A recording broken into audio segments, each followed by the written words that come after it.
ಈ ಜನುಮವೇ ದೊರಕಿದೆ ರುಚಿ ಸವಿಯಲು.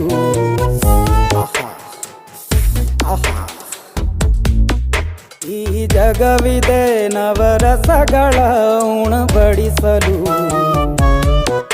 ಬಿಸಿ ಬಿಸಿ ಇದೆ, ಬಿಸಿ ಬಿಸಿ ಇದೆ ನಳಪಾಕ ದಿನ ದಿನ ನೂತನ. ಈ ಬಿಸಿಯುವಾರುವ ಮೊದಲೇ ಎಲ್ಲರ ಜೊತೆಯೇ ಮೆಲ್ಲುವ ಕಲೆಯ ಜೀವನ ಜನುಮವೇ. ಈ ಜನುಮವೇ ದೊರಕಿದೆ ರುಚಿ ಸವಿಯಲು. ಈ ಜನುಮವೇ ದೊರಕಿದೆ ರುಚಿ ಸವಿಯಲು. ಈ ಜಗವಿದೆ ನವರಸಗಳ ಉಣಬಡಿಸಲು.